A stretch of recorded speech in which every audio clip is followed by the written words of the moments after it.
In a moment, I'm going to begin to lay out the laws of growth for you.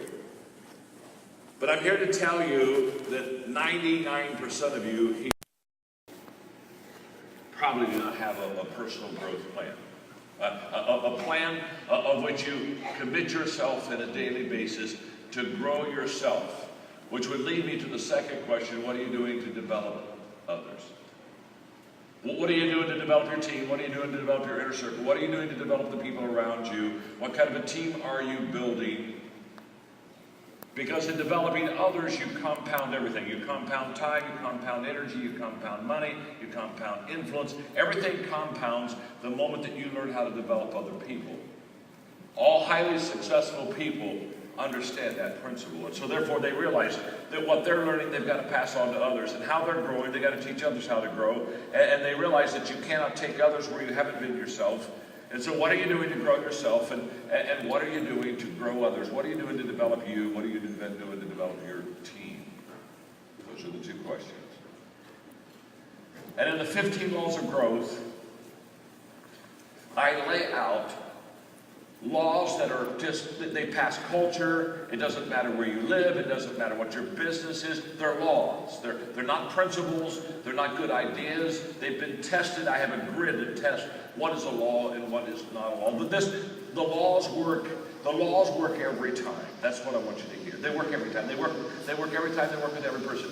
I have the largest leadership training organization in the world, Equip. We've trained 6 million leaders in 175 countries.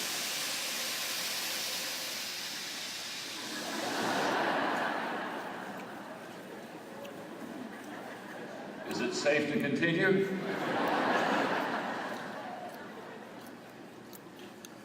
Nothing like Las Vegas, is there, huh? Nothing like Vegas. And these laws, I had a guy come up to me one time, and after I'd written the 21 Laws of Leadership, and he said, "John, I don't like one of your laws." And I was signing books. I said, "That's okay." And I kept signing books. It bothered him. It was okay that he didn't like one of my laws. So he told me, he said, "No," he said, "I want you to understand, I don't like one of your laws." I said, "It's okay." And he's just standing there, he didn't move, and he said, no. He said, "One of the laws, I disagree with one of your 21 laws." So I stopped, I said, "It seems to me it's very important for you that I know that you don't like one of the laws, and I just want you to know it's okay." And he said, "Well, it's not okay for me." I said, "Look, let me explain something, sir." I said, "I didn't write the book to make you happy. I wrote the book to help you. I'm a leader, not a clown."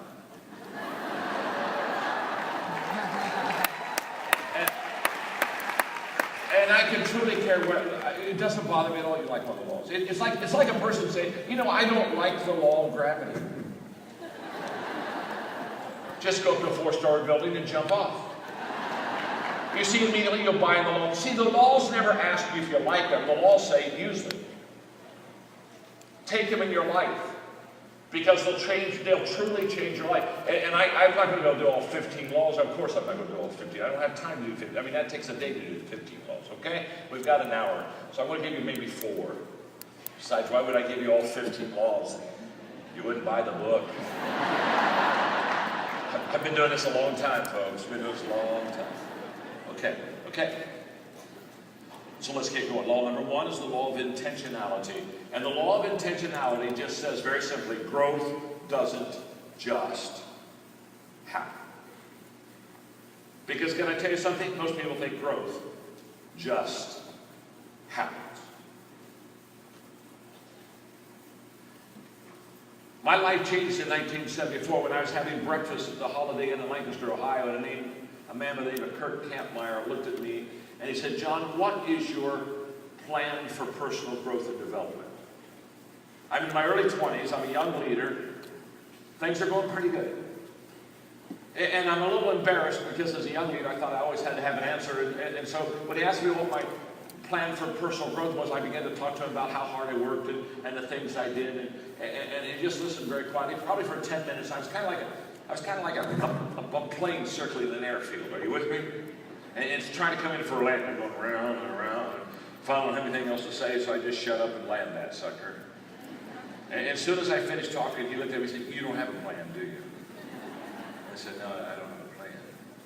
Then he said the words that changed my life. He said, growth is not an automatic process. You will not grow automatically. You will not get better automatically. It doesn't happen. You see, after we are born, the only thing that's automatic is that we die. That's automatic. You don't have to take a course on this. You don't have to go to a seminar. I mean, just hang long enough, you die, okay? It's automatic. Trust me on that. You don't have to work at it.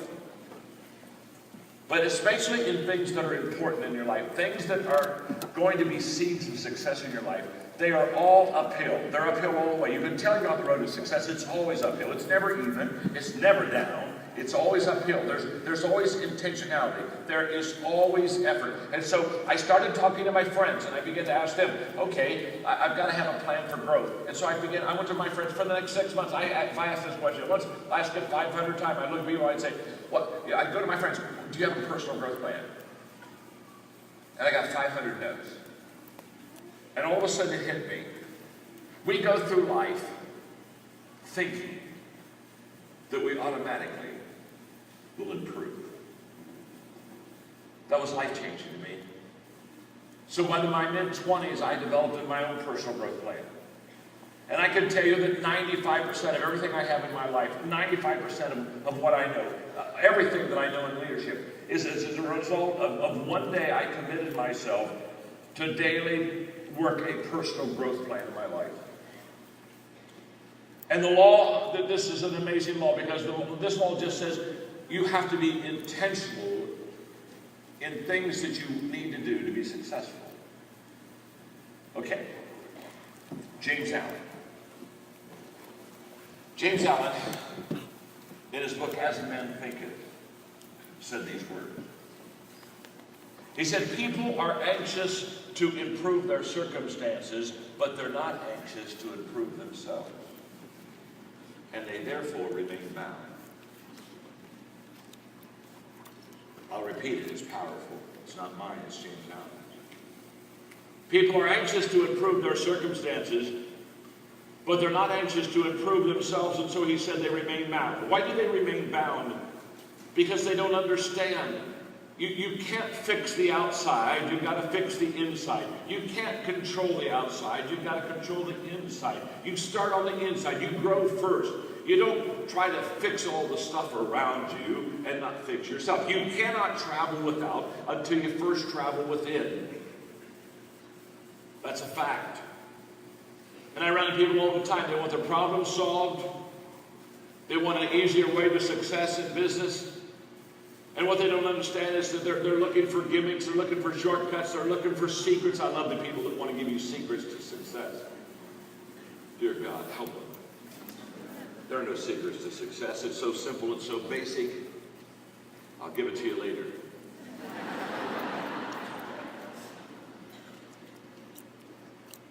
James Allen understood. By the way, I read that book when I was in the 7th grade. As a Man Thinketh. It's a classic. It's 72 pages. I read it every year. I have it memorized. Classic. You see, I grew up reading all the great success books. Because my father paid us, I'm the middle child, he paid the 3 of us. Our allowance was based on reading good books. Oh yeah, I grew up with it. All of my friends got paid an allowance for doing chores. And someone, but Dad said, you know, Phil and Bob, these guys, they get paid to do chores. I think it's a good idea. How about paying me to do chores around the house? That's a terrible idea. He said, I don't pay you to do chores because you're part of a family, and I don't pay you to be part of a family.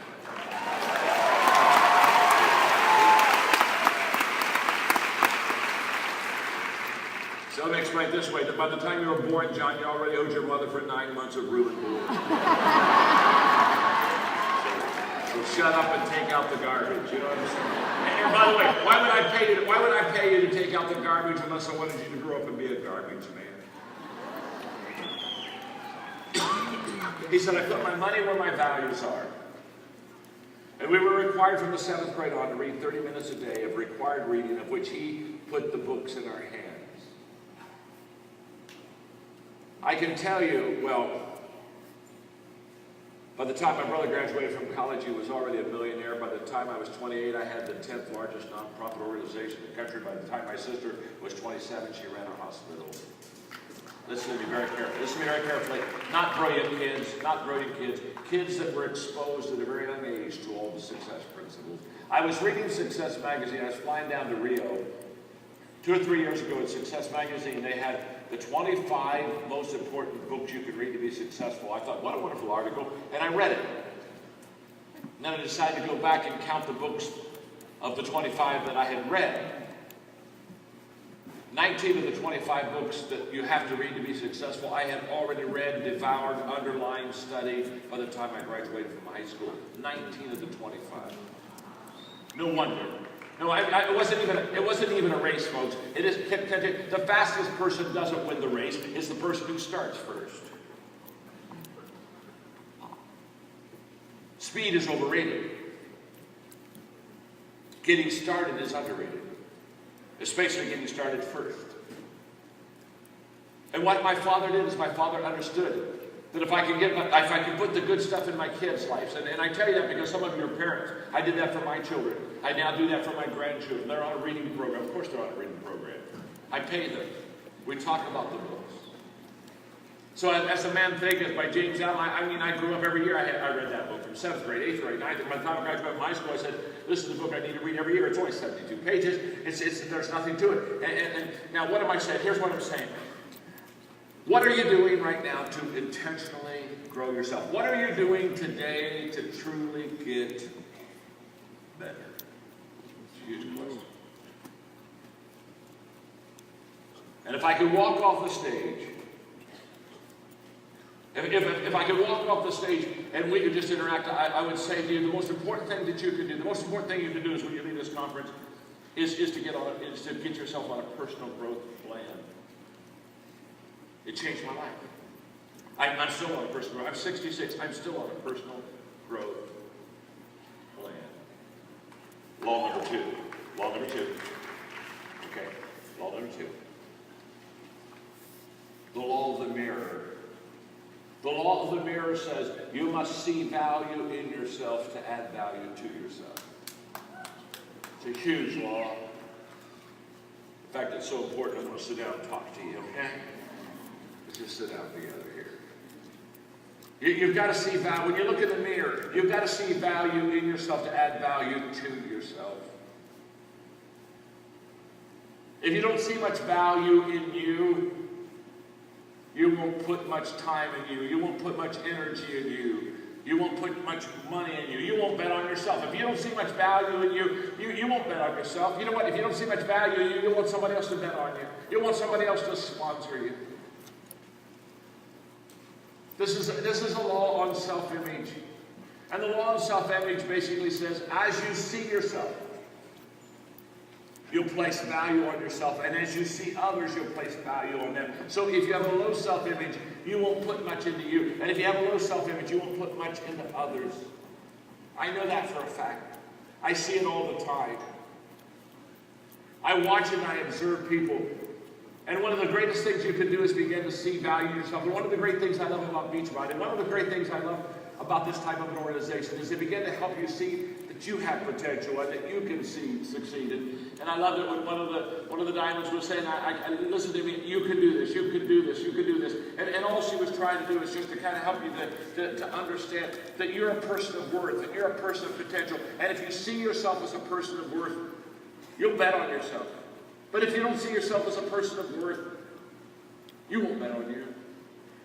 And what's sad is no one else will. Your self-image is the lid on your potential. And if you see yourself from a 1 to a 10 as a 4, you see yourself as below average, if this is my self-image right here, let me tell you something. My self-image will never allow me to get beyond who I think I am, what I think I can become. My self-image literally is the lid on my potential. It doesn't matter whether I'm in Beachbody or any other organization. My self-image is my lid, and my lid will not move until I move my self-image.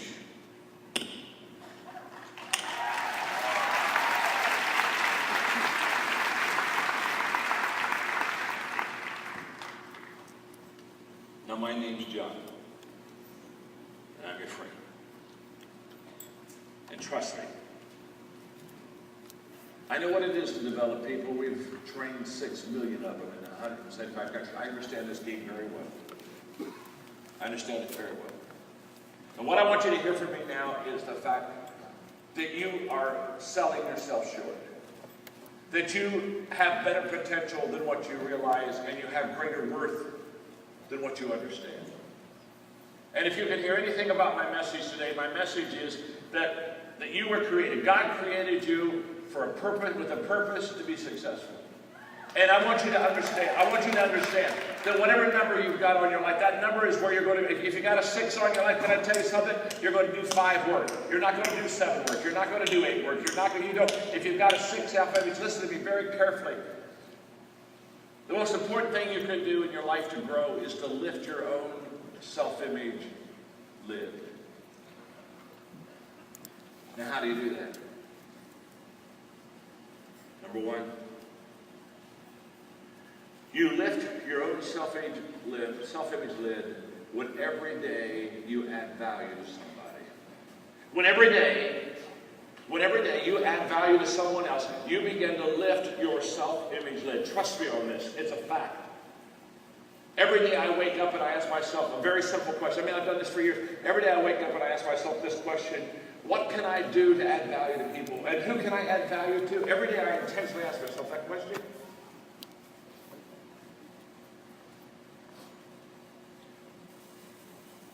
And every day I purposefully, intentionally add value to someone. When I was having breakfast in my hotel this morning, there was an individual that I had seen every morning, and so I went over and introduced myself and asked them for 5 minutes of their time. And I just sat down and I shared with them that I had watched them as they walked around with people, and they had a good presence about them. And I just told them, I just wanted to know how much they'd add value to me every time I came down from breakfast. They just had a smile. And I just poured myself into this young lady for 5 minutes. She walked away, I could tell. I was adding value. I mean, you'll increase your self-image when you give yourself away. You see, Robert Louis Stevenson said, "I determine success by how many seeds I sow daily." He said, it's the seeds I sow daily, not the harvest I reap. Most people, they're looking for the harvest.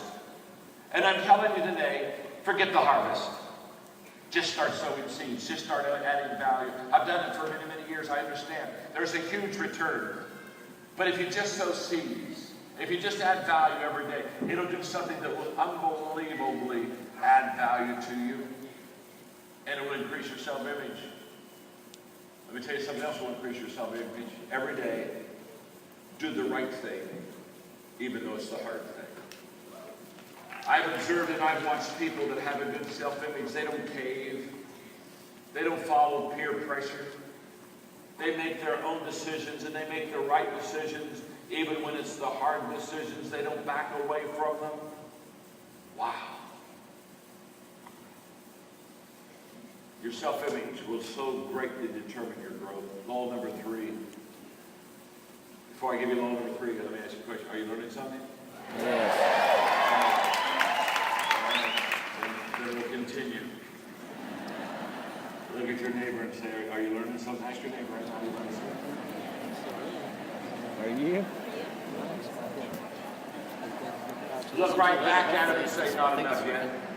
I saw you do it, so I did it Dear too. God, you only had 2 walls. There are a whole 13 out there you don't even have a clue about. You can't write fast enough. You gotta find the book.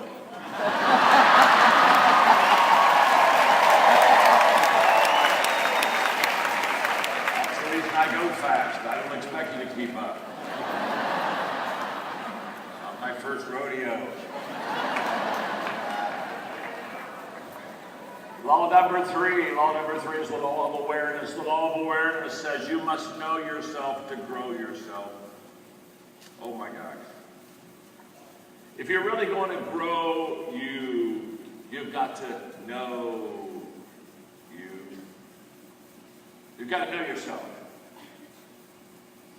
to grow yourself. see, if you and I could have this personal conversation, one of the things I would ask you is, what are your strengths? You see, every one of you in the auditorium, you have, 2, maybe 3, probably not, but could be 4 strengths. 4 is a little heavy, probably 2 or 3 is your number. Okay? 3 is my number. I thought it was 4.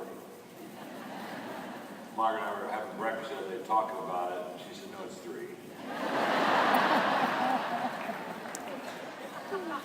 I figured, then I'll be 2, then I'll be 1. Then they just bury me, okay? But you have a strength. And one of the questions I would ask you if you and I were talking is, I would ask you, let's talk about your strength. Now I'm talking now about giftedness. I'm talking now about ability. I'm talking about how you are wired. This is not something that you chose. This is you. This is in your DNA. You have a strength. I have it. And what I'm saying to you is, in this area, you've got to know yourself to grow yourself. One of the things I want you to understand is, you have to know what your strengths are. Because whatever your strengths are, that's what you want to grow. In the area of abilities, listen carefully to me, in the area of your abilities, you have to work on your strengths, not your weaknesses. Most people, because of our culture, they work on their weaknesses. When you're in school, you got an A in math, you got a C in English, what do they tell you to work on? They told you to work on your what? English. Get that grade up, get that C, get that up to a B, work on that weakness. I'm saying if you got an A in math and a C on English, work on your math. Forget your English. You were probably lucky to get a C. Teacher probably liked you and bumped you up the grade. Now, why did you get an A in math and a C in English? Because you have a math mind, not a word mind, not a language mind. It's not dumb. It's not right or wrong. It's just who you are. Your strength is math. It's not English. And see, all of your life, you and I have been taught to work on our weaknesses. And I'm here to say, to work on your weaknesses. And you say, John, why shouldn't I work on the weaknesses? It's because you're weak. And your weaknesses. In other words, again, my name's John. I'm your friend. You're not any good at it.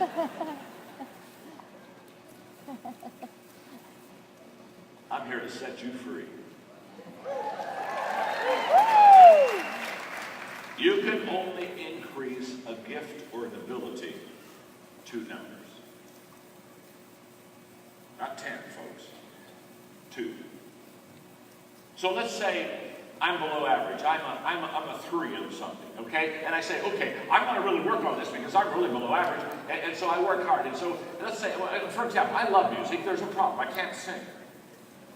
But I love music. So I said, well, I want to be a great singer. I would just love to be hey, I'm in Vegas. Hello? I'd like to sing.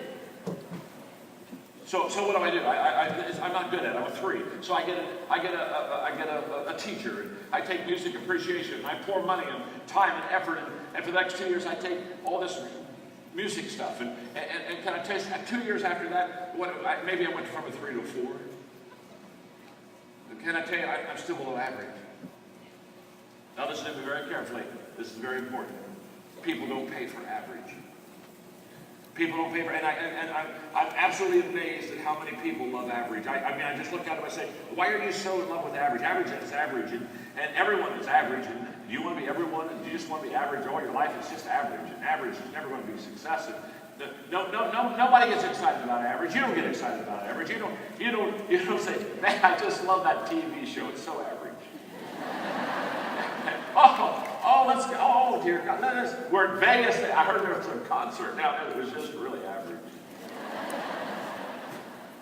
You don't stand in line for average. You don't pay for average.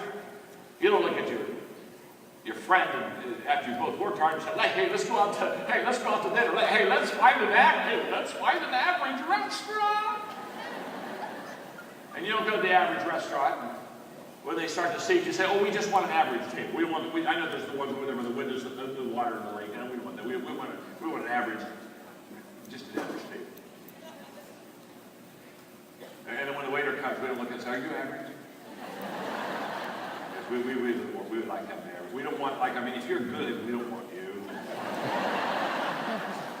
Yeah, we'd like you. I mean, do you would like take the order and then not tell it to the kitchen? Then we remind you 30 minutes later we haven't had our food, and you say, oops, you know, and then you bring the wrong food back because we like that too.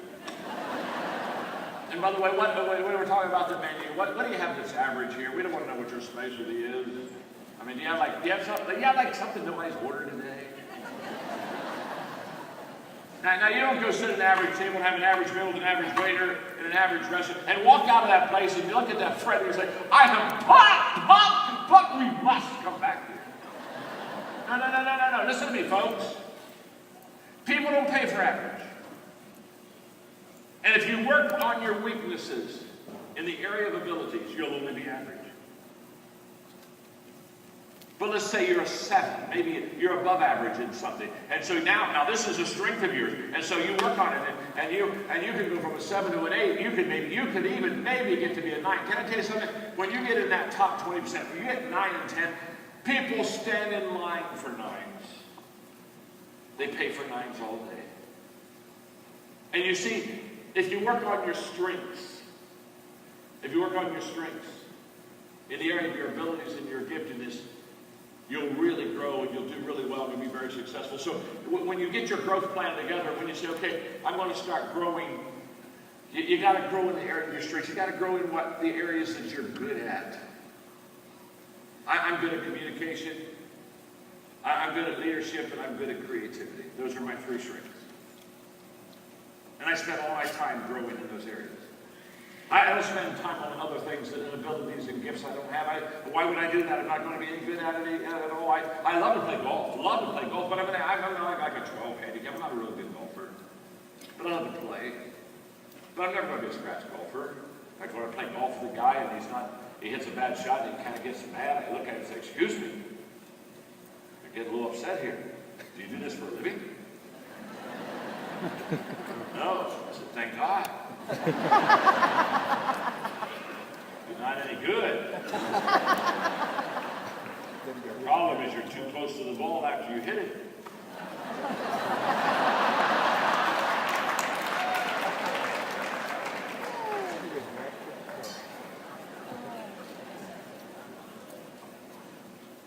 If you didn't get that, you don't belong here.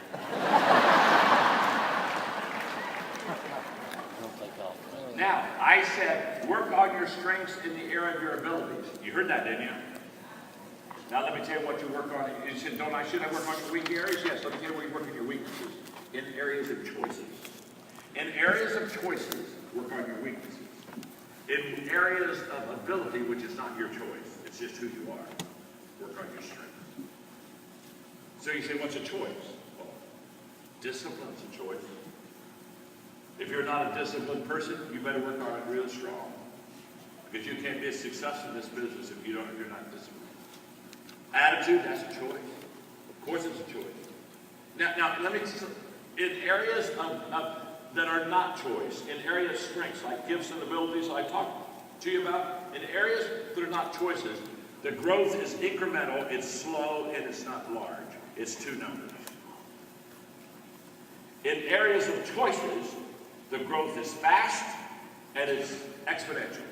You can go, literally, in areas of choices, you can go from a 1 to a 10 because it's a choice.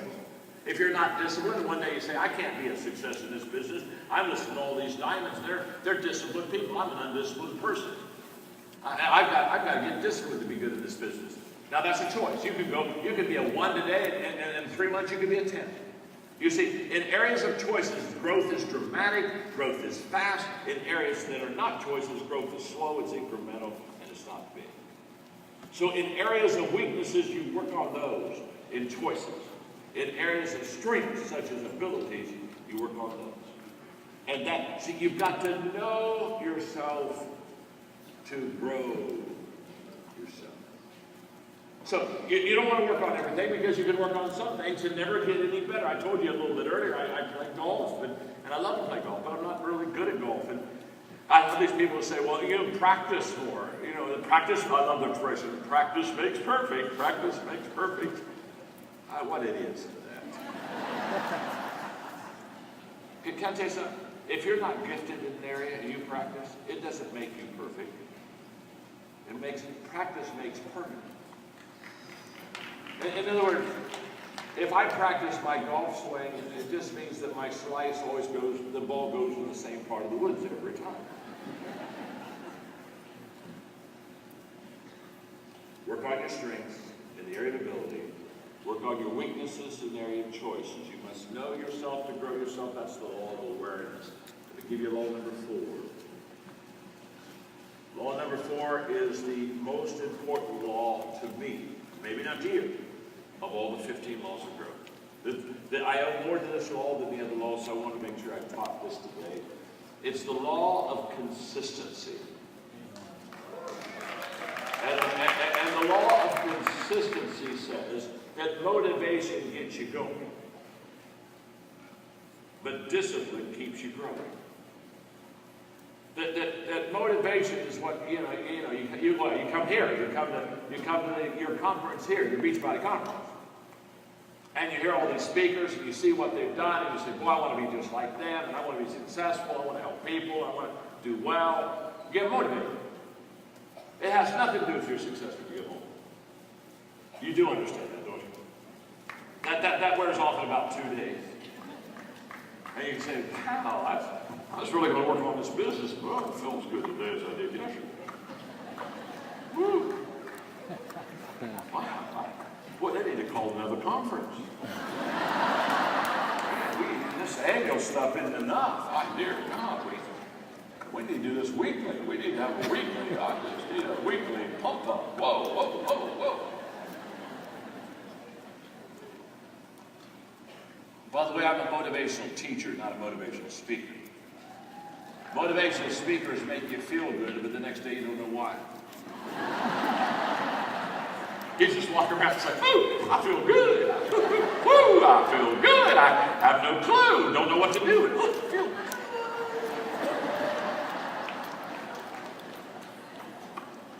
You see, a motivational teacher, they make you feel good, but the next day you know why.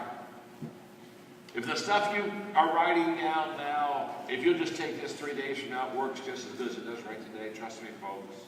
I determined a long time ago I wanted people to enjoy what I said, but I was going to make sure that I said something that could change their life. And the law of consistency will change your life. Now, we overlook this law. The reason we overlook this law is because it's not sexy. I mean, consistency. I mean, if somebody said, "Can I just sit down for a moment and let's just have lunch?"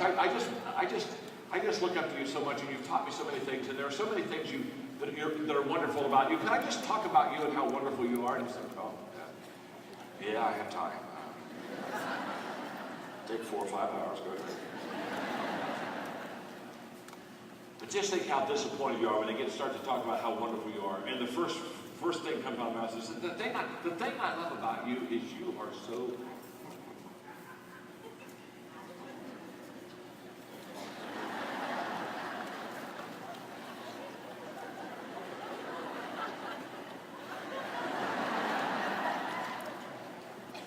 consistent.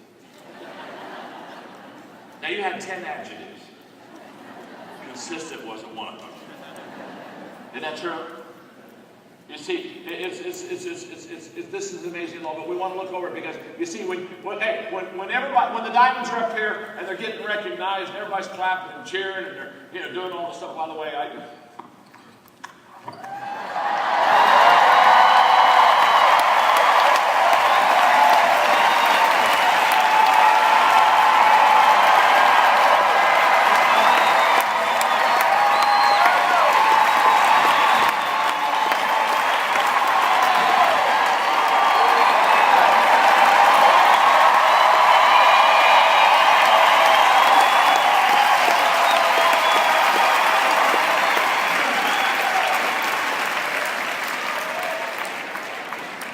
I was inspired.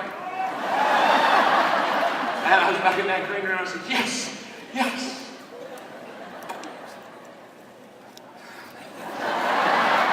You said, now when did that old man die? After 20 push-ups on Sunday.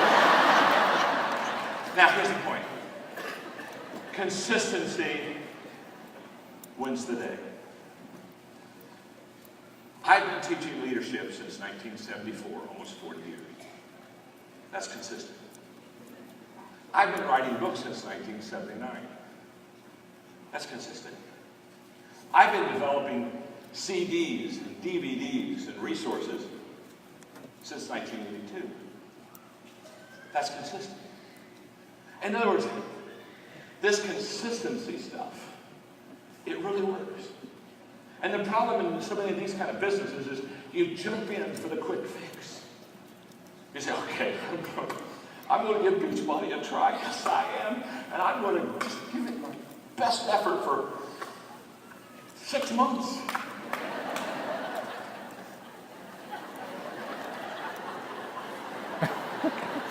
All right, I'll wait a year to go dining. Listen to me, folks. The secret of every one of the people's successes on the stage is they do every day the things they should do to be a success. And they keep on doing. For example, people come to me all the time and say, John, you sit on a stool, you got a table, you get a cough drop in your mouth, you get your water, and you talk to people, and you just look so relaxed. Well, I'm relaxed. I'm not nervous. Somebody backstage said, break a leg. I said, break your own.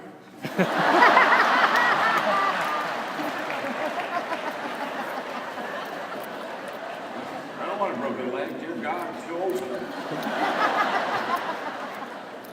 But you say, John, you just are relaxed, and you just seem so comfortable.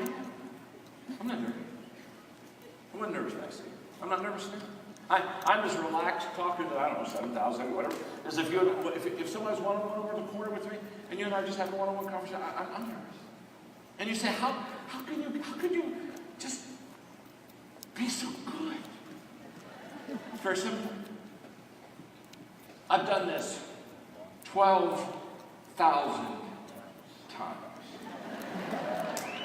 12,000. 12,000 times. Now let me explain it this way. If I'm not good now, after 12,000 times, we have some real deep issues in this house. You say, well, John, you just make it look so easy. Well, it's easy. It's as easy as can be. I don't mean to sound kind, it's very easy. I mean, people think I'm working now. I don't think I'm working. I'm having fun. I'm enjoying this. I'm working is like work. In fact, I don't even know what work is anymore. I've done this, and I love doing this, and I love adding value to people, and I get work and play confused. Somebody the other day said, I think you're a workaholic. I said, no. I said, I think I'm a workaholic. I just love this. I love this. And you say, oh, I wish I could do that. We can. 12,000 times from now. You'll sit on a stool.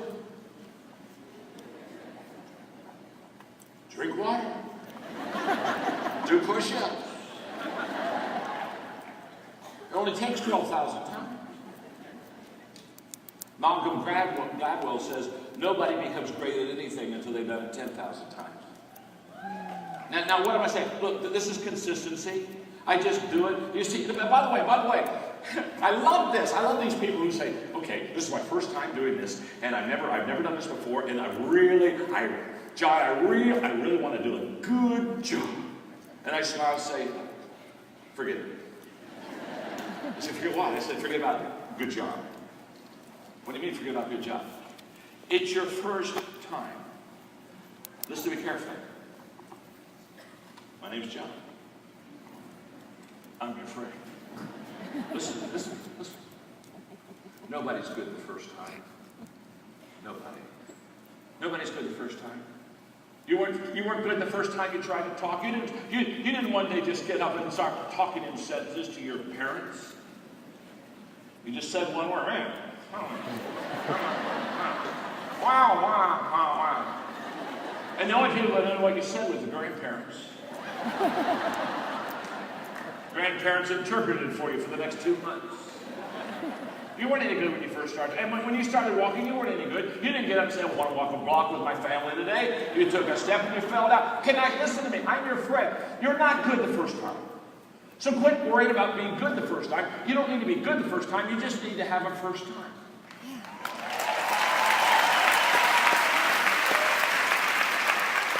And once you have a first time, you know what you need after a first time? A second time. And after the second time, you need a third time. And after the third time, you need a fourth time. After the fourth time, you need a fifth time. And after the fifth time, you need a sixth, and a seventh, and an eighth, and ninth, and 10th, and 11th, and 12th, and 13th, 14th, 15th, 16th, 17th, 18th, 19th, 20th. Hundreds. Listen. You're not good the first time. It's not your goal to be good the first time. It's just do it the first time. Do it the first time. Then you learn, and you get a little better, and you get a little better, and you get a little... You see, the law of consistency says you will not be good at anything unless you have been consistent over a long time. You just won't be. So relax. The next time you're worried about doing something good for the first time, just start laughing at yourself. Because everybody else is. You're not supposed to be good the first time. You're just supposed to start. I tell people all the time, just get started. I love people that come to me and say, okay, John, I know you've written over 70 books, and I want to be a writer. I want to write. And could you just tell me, what's the secret of writing? Okay? Well, this is a toughie. You want to write a book? Yes. Okay. What you do is you get a pen, a piece of paper, and you start writing. Have you written any words down yet? Oh, no, not yet. But I want to write a book. I want to write a book. Yeah, I know I want to write a book. But you haven't written anything down. You're on drugs. You see, you've got to start writing. And by the way, when you start writing, it won't be any good. So don't wait to write before you get good. I love to say, well, when I really get a good story, I'll start writing. You're not that good. It took me 1 year to write my first book, and it's only 100 pages. 100 pages. A whole year. Do you want to figure that out? That's 1 page every 3.5 days. Do you want me to break that down for you more? I'm talking about 1 page every 3.5 days. It's about 40 words a day. It's about a word every 30 minutes.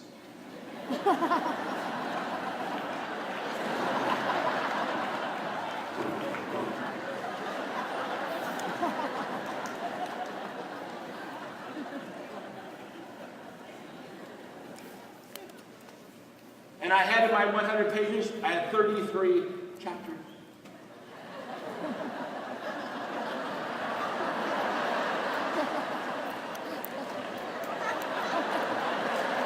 Yeah, you heard right. Because you're looking there and saying, did he say 33 chapters? 100 pages, that's 3 pages per chapter. First one.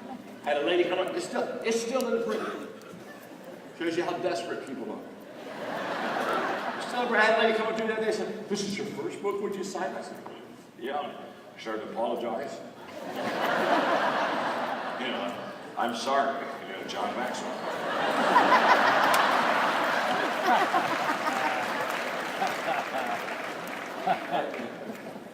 and she said, oh, I love this book. And I just stopped writing. I said, you do? Oh, she said, I love this book. She said, I said, what do you love? She said, the short chapters. I love the short chapters. She said, just 3 pages. She said, it's easy to read. She said, what made you, this is ingenious. What made you think of just doing 3-page chapters in your book? I said, lady, it was my first book. Let me explain to you. It took me weeks to do 3 pages. In fact, some of the chapters are 2 pages too long. It was my first book. You're not good when you do your first. You're not good. You're not going to be good. You don't even try to be good. You just got to go. You see, the law of consistency, he said, the only way you'll ever become great at anything is to be consistent at something. Did you get it? The only way you'll ever become great at anything is to be consistent with something.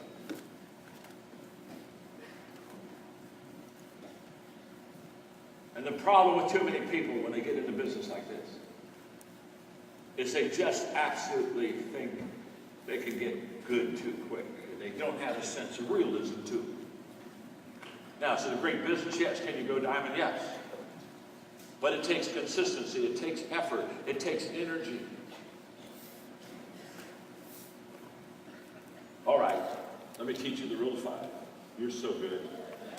You're so good. You're so good. I don't teach this to everybody. I don't like to, you don't waste your teaching on some people. Just look at them and say, God, take them down.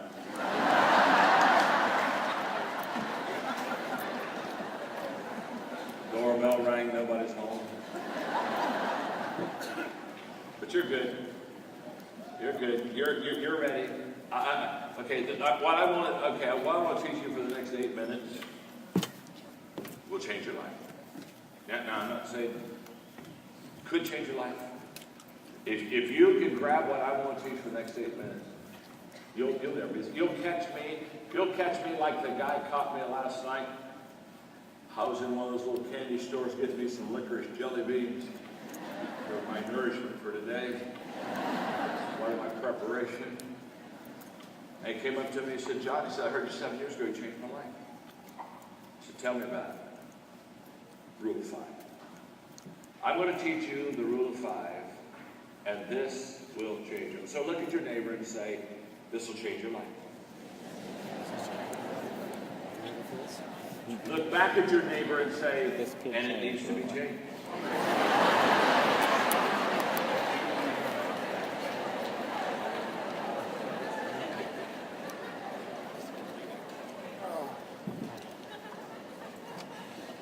You ready? Here's the rule of 5. Here's rule of 5. If you have a tree in your backyard that you want to cut down, and you have an axe. If you pick up the axe and you go to that tree and you swing 5 times.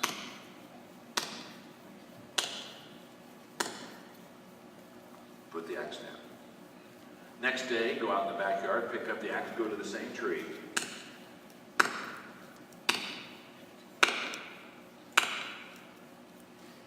Put the axe down. The next day, you go out in your backyard, you pick up the axe, you go to the same tree.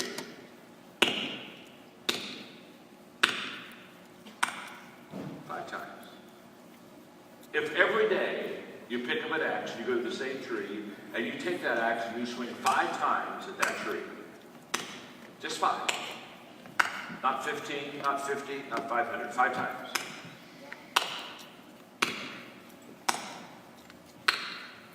Let me ask you a question.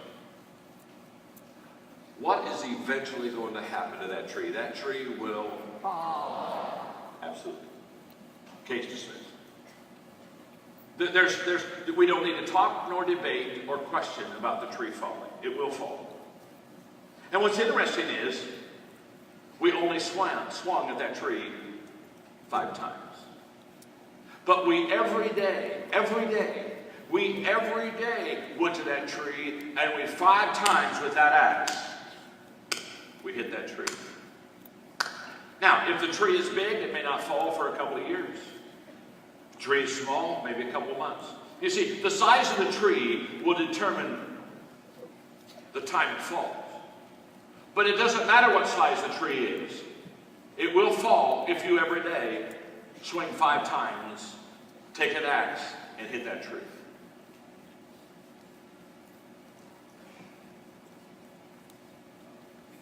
You've got to ask yourself a question this morning. What's my tree? What's my dream? What do I really in my life want to accomplish? And by the way, it's what's my tree, not what are my trees. You see, if you go out every day and you swing 5 times at a different tree, you don't knock any trees down, you just have a scarred forest. Most people, that's how they run their life. They just scar things up. They don't fell the tree because they don't consistently come back to the same place and consistently swing 5 times at it. So let's go back to my tree. My tree is writing books.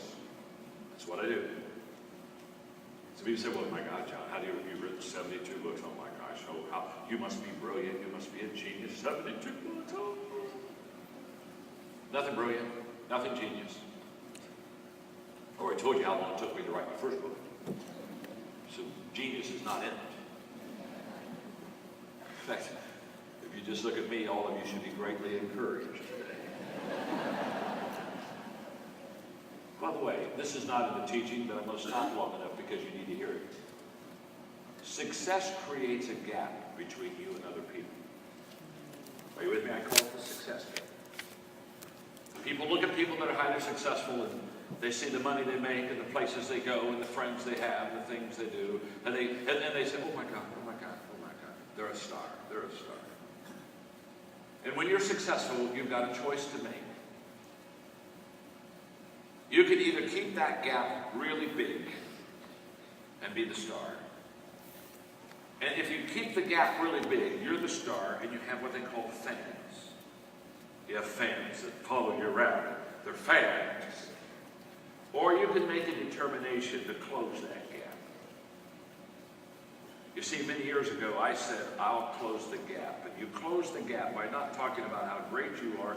You close the gap by talking to people about the things that you've missed and the things that you failed out. You use a lot of self-depreciating humor, and you help people understand that you're not a star. You see, my name's John. I don't want fans in my life. I want friends. And I determined the only way you get friends is close the gap. Because when you close the gap, you make success possible for other people. Now they don't see you as the star and say, I would like to be like you. They see you as a friend and say, I could be like you. All of a sudden it's off of you and what you've done, and it goes to what they can do, and it is empowering, it is releasing to people. And if you really want to, in Beachbody, if you really want to just develop a culture, a culture of success, close that gap. I work hard at it. When I go international, it's just rock star stuff, and I won't allow it. I just don't. They want to usher me in, they want to usher me out. I get the security guys all the way. I walk through the crowd, I shake hands, we take pictures, I talk, I kiss babies. I want to be your friend. Well, when I'm done today, I want to walk off stage. I want you to say, I can do that. I can be successful. You see, if you want fans when you walk off stage, everybody talks about how great you are. If you want friends when you walk off stage, everybody thinks how great they can be. And there's a world of difference between those two. There's a world of difference between those two. Now let's go back to the rule of 5 in writing. People ask me all the time, say, how do you write your books? Well, it's very simple. One word at a time. I've not found another method. I've tried a couple times to a blank page, look at it, go.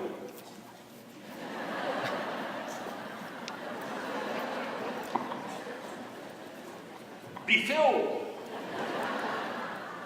Never worked for me. I've got a 4-color pen and a legal pad, and I write one word at a time. So they say, well, how come you've written so many books? Well, number one is the secret is get over it. But I have a rule of 5 for writing. You see, my tree is writing books. And every day I read, every day I think, every day I file, every day I ask questions, every day I write. Every day I read, every day I think, every day I file, every day I ask questions, every day I write. Every day I read, every day I think, every day I file, every day I ask questions, every day I write.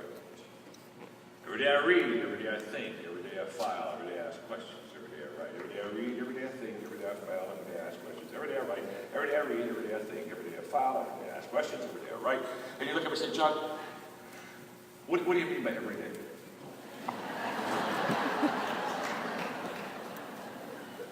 What I mean by every day is every day. Now, whatever.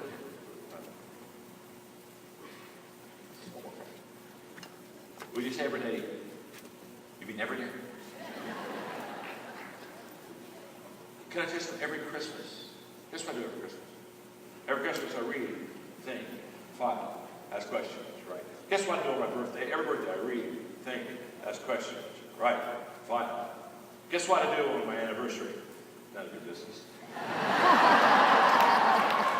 But during the day I read, think, file, ask questions, right? Every day. You see, the key is every day. Can I tell you something? You're better to do essential things every day than big things someday. We overestimate the event. We underestimate the process. And the law of consistency says you can't do that. You can't underestimate the process. The secret. Okay, here, I told you earlier, I'd tell you the secret of success. You thought I'd forgotten it. I've forgotten. We'll tell you right now, the secret is done. I'll tell you right now, I was just too fast. We'll take it for granted. I'll make you wait longer. We'll look at your neighbor and say, sometime John's going to teach you the secret of success. Go ahead and tell him. If at first, if I don't come back. See how much better it is when you have to wait for something. Yeah. Now you're ready to listen. The secret to your success is determined by your daily agenda. What you do every day determines your success. Every day, by what you do, you're either getting better or worse. Every day, you're either preparing or repairing. Every day. Every day. People come into my life and they say, John, what books? What books should I read? Have you read the 72? I can tell you what books you should read. You should read the 15 Laws of Growth, which I'm teaching on today, because I'm going to give you maybe one more law and I'm done. Second thing is you ought to read a book I wrote called The Day Matters. That'll change your life. I have what I call the Daily Dozen, 12 things you need to do on a daily basis that will ensure your success. And the third book is How Successful People Think. Because the greatest gap between successful and unsuccessful people is the thinking gap. Successful people think entirely differently than unsuccessful people. By the way, for some good stuff that's just absolutely free, you can follow me on Twitter. Be like 800,000 other people, and the reason that 800,000 people follow me is every day I put quotes. I put success quotes for you every day in there. On Friday, I blog a new lesson every week on success. It's free.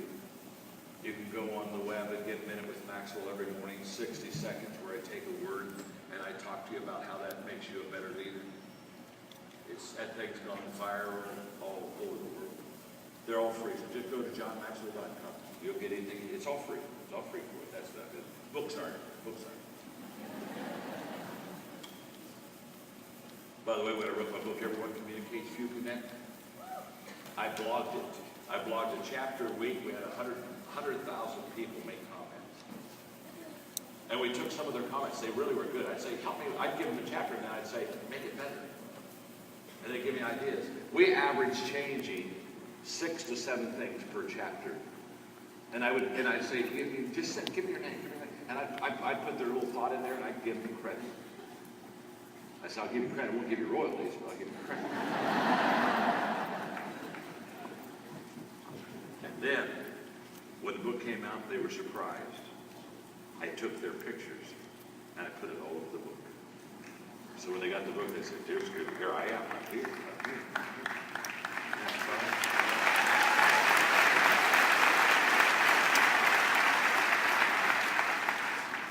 I wish I had time to talk to you about communication. Oh my God. It's a phenomenal subject. If you can communicate effectively with people, the world will be yours. The ability to the ability to connect with people is the number one successability that will give you what you need in life. That's a fact. Okay. Let me teach you one law. I've got 4 minutes and 16 seconds. One more law. That gives you 5. That means you only have 10 to go. And if you don't get the book by the weekend, you probably never will make it in this business.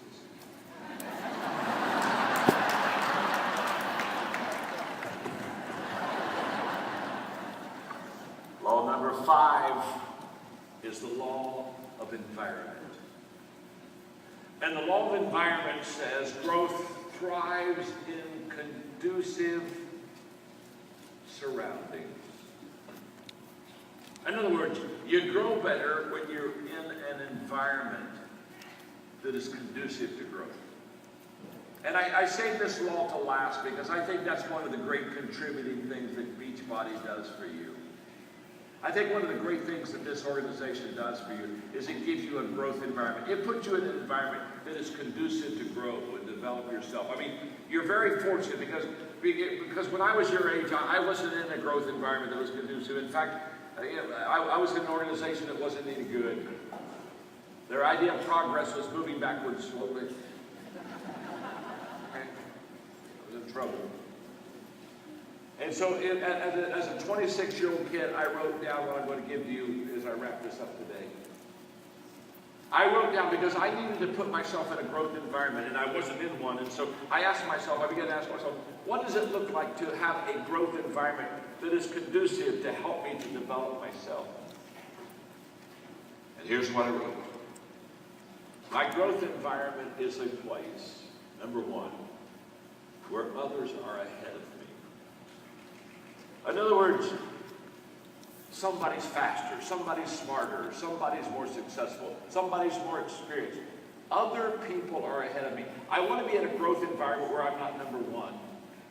And in fact, let me just say this to you. When you're at the head of the class, you're in the wrong class. You need to go get it in another class where you're not the head of the class, where somebody is smarter, where somebody is better, where somebody is quicker, where somebody does have more knowledge, where somebody has had more success. You always got to be around people that'll stretch you and challenge you and bring the best out of you. A growth environment, number 2, is a place where I'm continually challenged. In other words, where I wake up every day and I have to climb a mountain. I'm not coasting. I'm not just riding the wave. If I make it today, it's because I got to climb a mountain. I got to do something big. A growth environment, number 3, is a place where the focus is forward. It points to tomorrow as a better day than today. A growth environment, number 4, is a place where the atmosphere is affirming, where people around me, they encourage me. Encouragement is so huge for your own development and growth. And that's one of the great things about Beachbody. It's an encouraging environment. My father's amazing. Still alive, he's 92. Phenomenal. Great health, still works. It's amazing. In fact, it's so fun. He's in the senior citizens complex. He lives in a village. He can care for himself, and so he became kind of like the pastor of this village. So he had a Sunday morning service. We filled it up. And so he went to another Sunday morning service. And he filled it up. So he went to an afternoon service. And he filled it up. So we're having lunch the other day. He looked at me and said, "Son," he said, "we're just growing so fast." He's 92. Get the picture. He said, "I'm looking into satellite right now. I'm thinking about satellite." He's 92. He's 92. He's a major encourager. Just encourages everybody. One day I was talking, I said, "Dad," I said, how do you know a person needs encouragement? He said, "If they're breathing." If they're breathing, they need encouragement.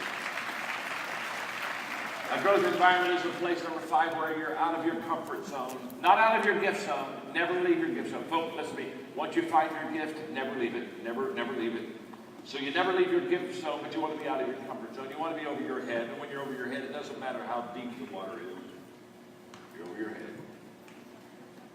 You want to be out of your comfort zone. Number 6, the growth environment is a place where you wake up excited. You love what you do. Nobody has to pump you up. Nobody has to get you up. Nobody has to motivate you to get up. You love it. Number 7, a growth environment is a place where failure is not your enemy. You can fail and be encouraged because you realize you're probably one step closer. I wrote a book several years ago called Failing Forward. Life-changing. I'm writing another book comes out in October, my next book, which is like Failing Forward. It's called Sometimes You Win, Sometimes You Learn. It's a good title, I think. Doggone. After 72, you just get good. It's the law of consistency. A growth environment is number 8, where others are growing. In other words, you're not the only one growing, so you're not like sticking out like, oh man, you're growing, and the rest of us, we haven't grown for a long time. Number 9, a growth environment is a place where people desire change. They want to change because they understand they can't grow without changing. Number 10, a growth environment is a place where growth is modeled for you. You get to see it with your own eyes, and you get to experience it, and it's expected of you. That's what a growth environment is. My time is up. I'm going to close my legal pad, and I'm going to say you were in pure delight. You